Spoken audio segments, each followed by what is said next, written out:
शादी के 10 दिन बाद ही सास को पता चल गया कि उसकी बहू अंजलि 3 महीने की प्रेग्नेंट है। सास इस बात को बर्दाश्त नहीं कर पाई, बोली, किसका पाप अपनी कोख में छुपा कर ढो रही है।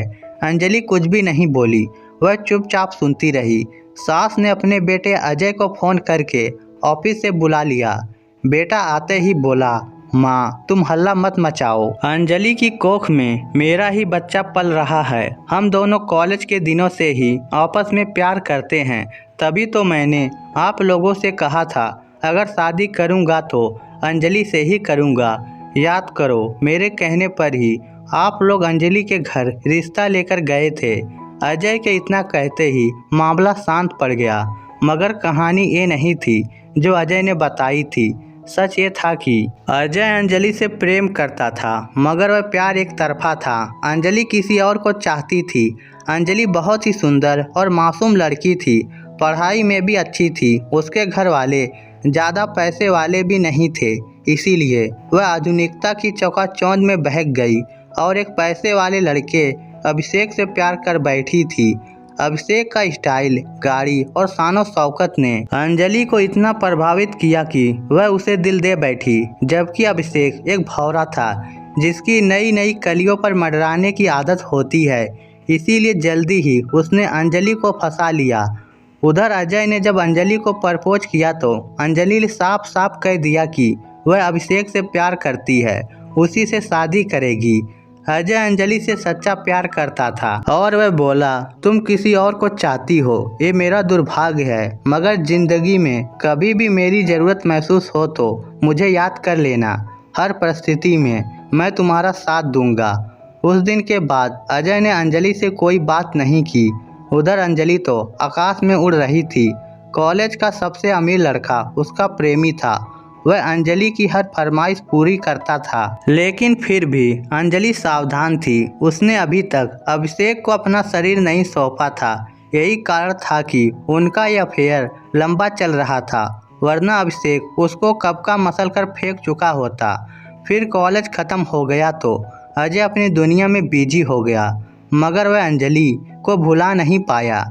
उधर भावुकता के किसी पल में अंजलि बहक गई। उसके और अभिषेक के रिश्ते ने मर्यादाओं को पार कर लिया। अभिषेक ने अंजलि को पाते ही दूरियां बनानी शुरू कर दी।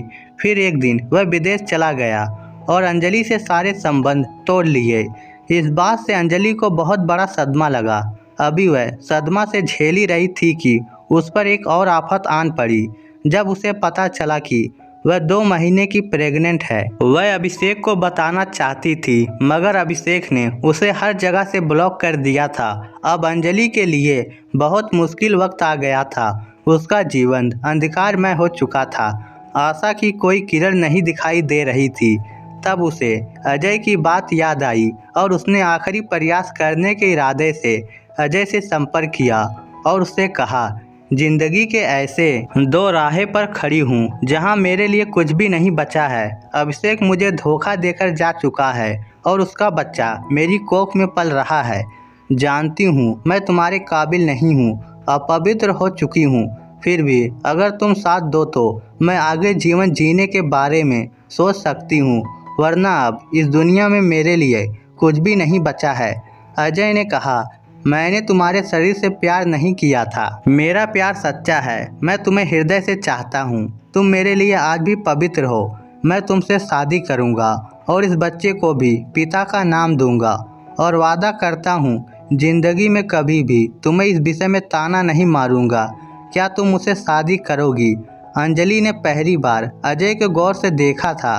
तब उसे समझ आया कि अभिषेक तो मिट्टी था, खरा सोना तो अजय था। आज वह सच्ची चाहत और हवस में अंतर कर पाई थी। फिर दोनों की शादी हो गई और घर वाले भी आश्वस्त हो गए कि अंजलि के पेट में अजय का बच्चा पल रहा है।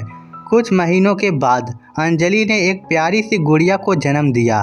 उस गुड़िया को इस दुनिया में लाने का श्रेय अजय को ही है। अगर वह साथ नहीं देता तो ना अंजलि बचती और ना ही गुड़िया इस दुनिया में आ पाती। याद रखें, प्रेम का मतलब सिर्फ पाना नहीं होता, प्रेम का मतलब निभाना होता है। मगर लड़कियों से बस इतना ही कहना है, भरोसा सोच समझ कर करे, क्योंकि हर किसी की ज़िंदगी में अभिषेक तो बहुत मिल जाएंगे, मगर अजय जैसा मिलना बहुत मुश्किल है। इस स्टोरी को लेकर आपकी क्या राय है? नीचे कमेंट करके हमें ज़रूर बताइएगा। धन्यवाद।